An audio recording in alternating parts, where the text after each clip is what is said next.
যেটা তিনি বৈঠকের বিষয় এবং দোয়া করুন। জি, ভিতরের সালার ক্ষেত্রে তো অনেকগুলো পদ্ধতি আছে। সহিহ মুসলিমের কিতাবুল ভিতর যদি উনি পড়ে নেন, বিস্তারিত সেখানে তিনি পেয়ে যাবেন। তো মোটামুটি ভিতর এক রাকাত আছে, যেটা সহিহ বুখারী সহিহ মুসলিমের সে ফাইজা খাশিতা সুবহা ফাউতির বিওয়াহিদা।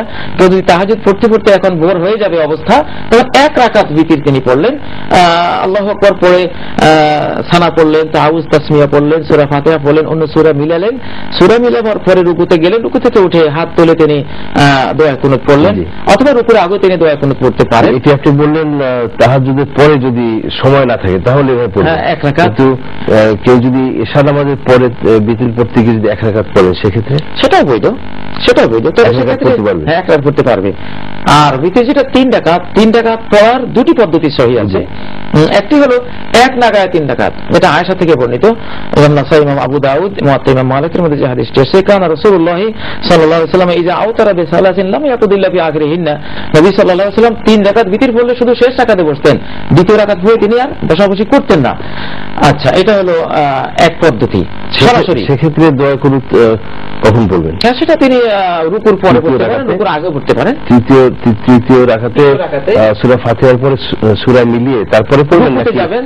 সূরা মিলিয়ে পড়তে পারেন, অথবা সূরা মিলিয়ে রুকুতে চলে গেলে রুকুর পরে তিনি হাত তুলে দোয়া কুনুত পড়তে পারেন। আর তিন রাকাত ভিতরের আরেকটি পদ্ধতি হলো, তিন রাকাত ভিতরের যেটা সহিহ বুখারীর একবার প্রথম হাদিস ভিতর অধ্যায়ে, যে দুই রাকাত পরে সালাম ফিরে ফেললেন, সালাম ফিরিয়ে পরে এক রাকাত পর যে নিয়ম ঠিক ওইভাবে আরেক রাকাত তিনি পড়ে নিলেন সালাম ফিরাবার পরে। সেখানে তো এক রাকাতই ধর্তব্য, কারণ দুই রাকাতে পরে সালাম ফিরানোর কারণে তো পরবর্তী এক রাকাতের সাথে সংযোগ থাকলো না। সংযোগ না থাকলেও এটাকেও ভিতরের মধ্যে গণনা করা হয়, যে ভিতরের এটা একটা সিস্টেম।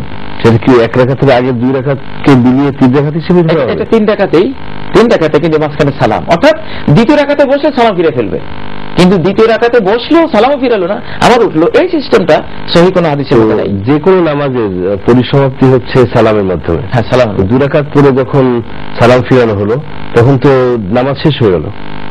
হ্যাঁ, এই দুই রাকাত শেষ, এরপরে যে এক রাকাত পড়লো, এই এক রাকাতই তো সেখানে বিতির হিসেবে। মূলত তো বিতির মানে বেজোড় রাকাতটা। জি, মূলত বিতির শব্দের অর্থই হলো এক রাকাত। যে দুই রাকাত পরে সালাম ফিরিয়ে এরপরে আর এক রাকাত আদায় করলে তো তিন রাকাত হলো না, সেখানে দুই রাকাত সুন্নাত হয়ে গেল আর সুন্নাত নফল হয়ে গেল, আর ওই এক রাকাত তো বিতির থাকলো। যাই হোক, সমস্যা নেই, আপনি যেটা বলছেন এটা বললে কোনো সমস্যা নেই। আয়েশা থেকে হাদিস যেটা বর্ণিত, কাইফা কানা সালাতুন নবী সাল্লাল্লাহু আলাইহি ওয়াসাল্লাম, যে মা কানা ইযিদান 11 রাকাত, ওই যে দুই রাকাত করে সবটাকে 11 রাকাত ধরে, কেউ বলছে যে 11 রাকাতে বেজোড়, বেজোড় হলো 11 বেজোড়, 9 বেজোড়, 3 বেজোড়, 5 বেজোড়, সবটাকে তখন বেজোড় ধরা হয়। তিনের ক্ষেত্রে ওই দুটো পদ্ধতি আছে। জি, হ্যাঁ।